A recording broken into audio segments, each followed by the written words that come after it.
Pagbasa mula sa aklat ni Job. Sinabi ni Job, "Aking mga kaibigan, ako'y inyong kahabagan, at sa galit nitong Diyos, ako'y kanyang ibinuwal. Bakit ako inuusig? Waring kayo itong Diyos, di ba kayo magsasawang pahirapan akong lubos? Sana ang sinabi ko'y maitalat maisulat, at ito ay magawang isang buong aklat, at sa bato'y maiukit itong mga salita ko, upang sa habang panahoy mabasa ng mga tao. Alam kong di natutulog ang aking tagapagligtas, na sa aking magtatanggol pagdating noong wakas. Pagkatapos na maluray itong aking buong balat, ang Diyos ko'y mamamalas kahit laman ay maagnas. Siya'y aking mamamasdan at mukhaang makikita ng sariling mga mata at di ng sino mang iba. Ang puso ko'y nananabik, namamasdan ko na siya." Ang salita ng Diyos. Salamat sa Diyos. Makikita ang may kapal at sa kanyang lupang hinirang. Makikita ang may kapal sa kanyang lupang hinirang. O Diyos, ako'y dinggin sa aking pagtawag. Lingapin mo ako sa aking mahabag. Ang paanyaya mo'y lumapit sa akin. Huwag kang magkukublit, kita'y hahanapin. Makikita ang may kapal sa kanyang lupang hinirang. Huwag kang magagalit, huwag mong itatakwil. Akong katulong mo at iyong alipin. Tagapagligtas ko't huwag akong lisanin. Makikita ang may kapal sa kanyang lupang hinirang. Ako'y nananalig na bagong mamatay, masaksihan ko ang iyong kabutihan, na igagawad mo sa mga hinirang. Sa Panginoong Diyos tayo'y magtiwala, ating patatagin ang paniniwala, tayo ay umasa sa kanyang kalinga.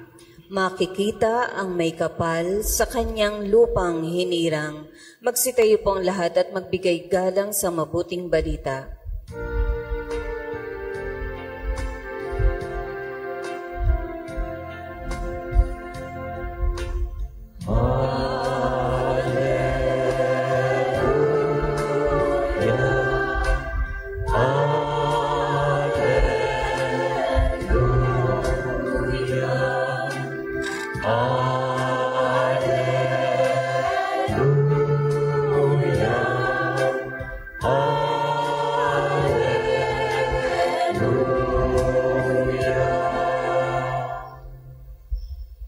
Sumainyo ang Panginoon. At sumaiyo rin. Ang mabuting balita ng Panginoon ayon kay San Lucas. Papuri sa iyo, Panginoon.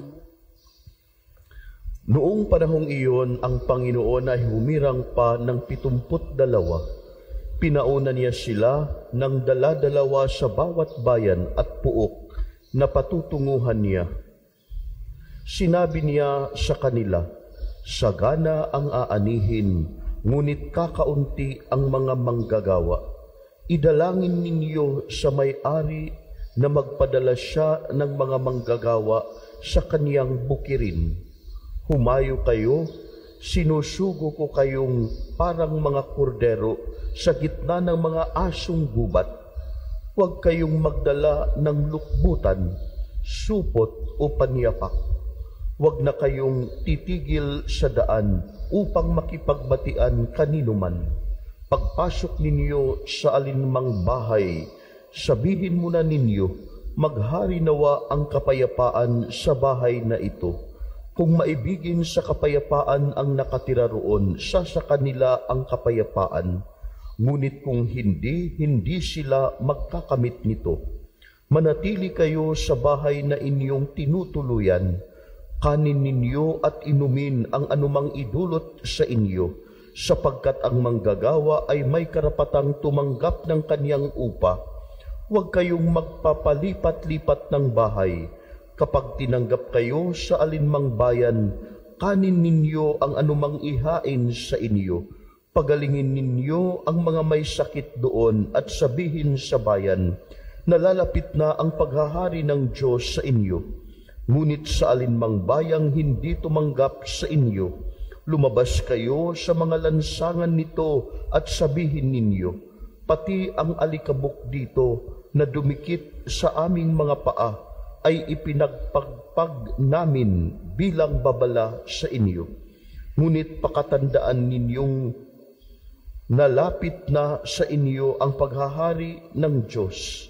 Sinasabi ko sa inyo, sa araw ng paghuhukom ay higit na mabigat ang kaparusahan ng mga tao sa bayang yaon kaysa dinanas ng mga taga Sodoma. Ang mabuting balita ng Panginoon. Pinupuri ka namin, Panginoong Hesukristo. Bitbit ang kapayapaan, bitbit ang paghihilom, bitbit ang mabuting balita. Ito ang dapat dalhin ng mga sugo ni Jesus. Kapayapaan, paghihilom, at mabuting balita. Minamahal na mga kapatid ni Kristo, sa ating pagkilos, sa ating pag-iisip, sa ating pakikipagsalamuha sa kapwa, lagi ho ba nating isinasa puso ang mga bagay na ito? Kapayapaan, paghihilom, at ang mabuting balita. Paano mo ipapakita, paano mo dalhin ang mga ito to people who does not listen to you? And usually, those whom we proclaim this good news na hindi naniniwala sa atin ay ang mga malapit sa ating buhay. Madalas, kadugo, kamag-anak. Sila yung hindi tumatanggap. Sila yung nagmamatigas. Sila yung hindi tayo pinapansin pag ang pag-uusapan ay ang mga ipinapangaral natin.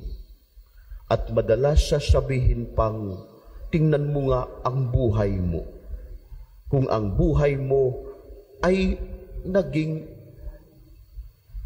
living testimony sa iyong sinasabi. Ito din ho ang karanasan ni Job. Hindi ho ba lahat ng mga mahal sa buhay ni Job ay namatay? Sino ngayon ang mga naiwan sa kanyang buhay? Yung kanyang mga kaibigan. At ano ang sinasabi ng kanyang kaibigan, ng kanyang mga kaibigan? Nariyan ba talaga ang Diyos na nagmamahal sa iyo? O baka naman kailangan mo ng talikuran ang Diyos na kinikilala mo? You are forsaken by your God. Yung kanyang mga kaibigan, sinisi ang Diyos sa nangyari sa buhay ni Job. Sapagkat ang kalagayan ni Job ay parang pulubi na. Pulubi na nilalayuan na ng mga tao. Kasi nagkasakit sa balat. The worst sickness during those days in ancient time ay yung sakit sa balat. Kung meron kang sakit sa balat, considered na iyan na ketong. Wala pa namang diagnosis noon kung anong uring sakit ng balat. Kaya lahat ng may sakit sa balat, ina-identify as ketong, nilalayuan kasi nakakahawa. Kaya yung kaniyang mga kaibigan, ganun na lamang ang kanilang sinasabi kay Job. Wala ka ng pag-asa at huwag ka nang humawak pa sa Diyos na iyong inaasahan. Pero napakaganda ng tugon ni Job. Bitbit pa rin ni Job ang mabuting balita. Bitbit pa rin ni Job ang kapayapaan. Bitbit pa rin ni Job ang pag-asa na siya ay magkaroon ng paghihilom sa kaniyang kalagayan. Hindi niya inaway yung mga kaibigan niya. Hindi niya pinagsabihang lumayo kayo. Hindi ho. Ang sabi ni Job, sa narinig natin, alam kong hindi natutulog ang aking tagapagligtas. Alam kong hindi natutulog ang aking tagapagligtas. Kung sa kalagayan ko, hinuhusgahan ninyo ako na ang Diyos na kinikilala ko ay pinapabayaan ako. Na ang Diyos na kinikilala ko ang siyang dahilan ng aking kapalaran. Kung ang Diyos na kinikilala ko sa tingin ninyo ay walang pakialam sa akin, nagkakamali kayo. Kasi lahat ng ito, alam kong may plano ang Diyos. In His lowest moment in life, in which if it happens to others, would be the moment to give up on God, became a moment of giving everything to God in faith and trust. Ito yung kapayapaan na tinutukoy ko. That even your life is disturbed, even if others were no longer confident enough sa kalagayan, pero ikaw nananatili sa iyong ugnayan sa Diyos. This is peace, that what happened to you will not affect your relationship with God. You remain with Him. True peace is not based on the absence of conflict. True peace is not in the absence of problems. True peace is not about the absence of problems, difficulties, and struggles in life. True peace is having confidence that God is with me in the midst of these storms in life. Ito yung kapayapaan na nais dalhin ni Jesus sa buong mundo. That do not give up when things seems to be in darkness. You are assured of the light.